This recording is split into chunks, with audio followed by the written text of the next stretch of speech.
Hey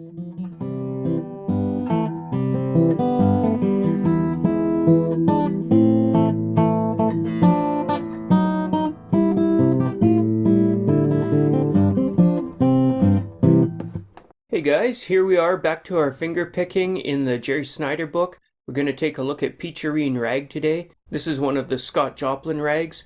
We're going to look at the syncopation of the melody and the alternating bass, of course, which has been a theme of the Jerry Snyder book and is certainly a theme of ragtime music. The melody is played here, open G, C, open B, A, and so on. We've got a really nice pattern in this arrangement of a bar of quarter notes, a bar of eighth notes, bar of quarters, bar of eighths. You'll hear that when we're playing both parts together. At first, with the syncopation, you won't quite hear that this is a full bar of steady eighths. Here's the melody in this song. 1, 2, 3, 4, 1 and 2 and 3 and 4 and 1, 2, 3, 4, 1 and 2 and 3 and 4 and. Notice this phrase and that phrase are the same. So the motif has repeated itself. Here it is one more time. 1, 2, 3, 4, 1 and 2 and 3 and 4 and 1, 2, 3, 4, 1 and 2 and 3 and 4 and 1, 2, 3, 4, 1 and 2 and 3 and 4 and 1, 2, 3, 4, 1, 2, 3, 4. 1, 2, 3, 4, 1 and 4 and 1, 2, 3, 4, 1 and 4 and 1, 2, 3, 4, 1 and 4 and 1, 2, 4, 1. You can hear a nice pattern in that. It changes now in the second half. At first in the second eight, it feels the same.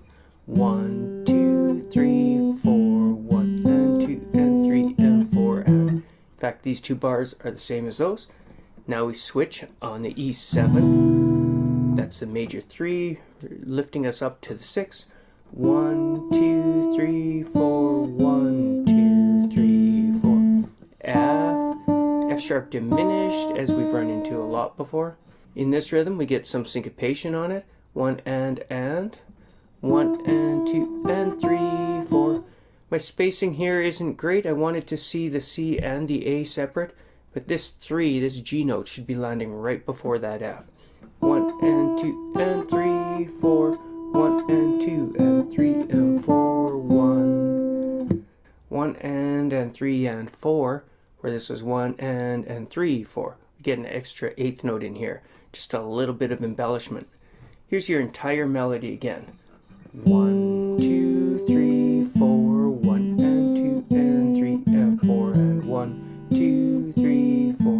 1 and 2 and 3 and 4 and 1, 2, 3, 4. 1 and 2 and 3 and 4 and 1, 2, 3, 4. 1, 2, 3 and 4 and 1, 2, 3, 4. 1 and 2 and 3 and 4 and 1, 2, 3, 4. 1, 2, 3, 4. F chord, F sharp diminished, C.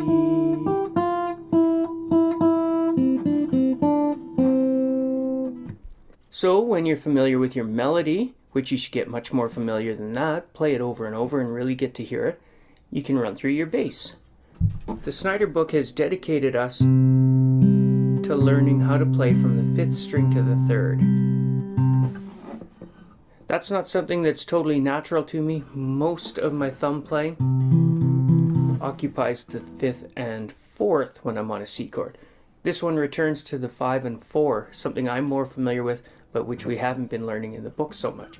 So here you make your C chord, you play 5th string, 4th string, alternate your bass again to the G note and back to the 4th string.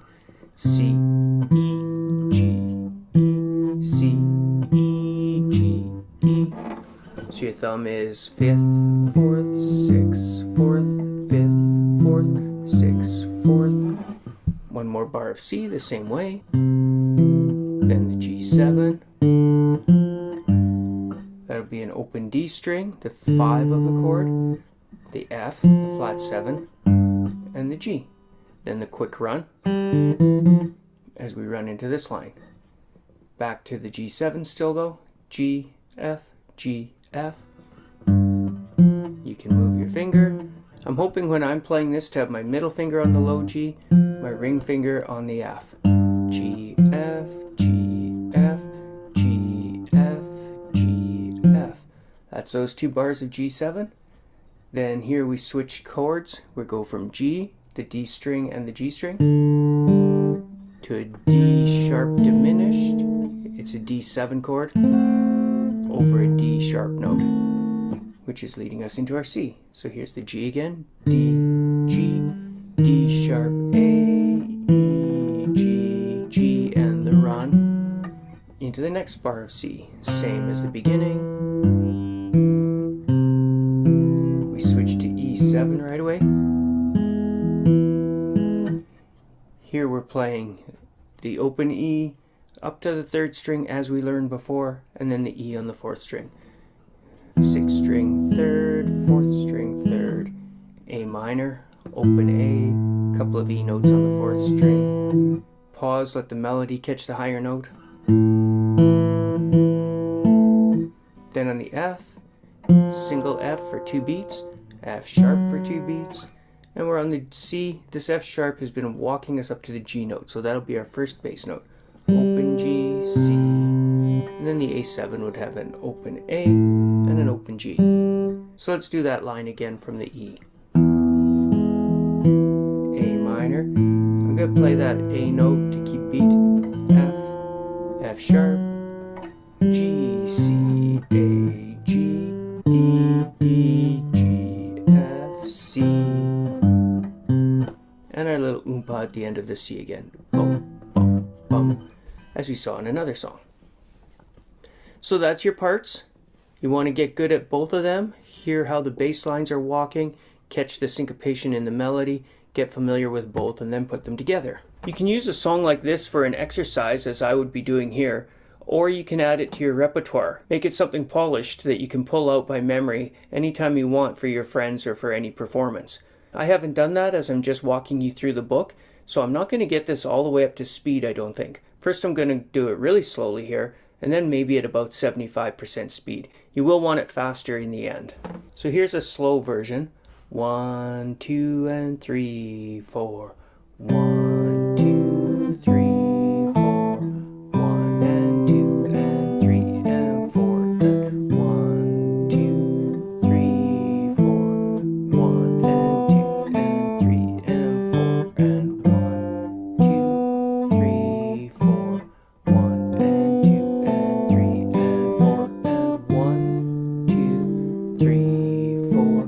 1, 2, 3 and 4. And 1, 2,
One thing you really get when you practice a song a lot, or memorize it, is you know what's coming.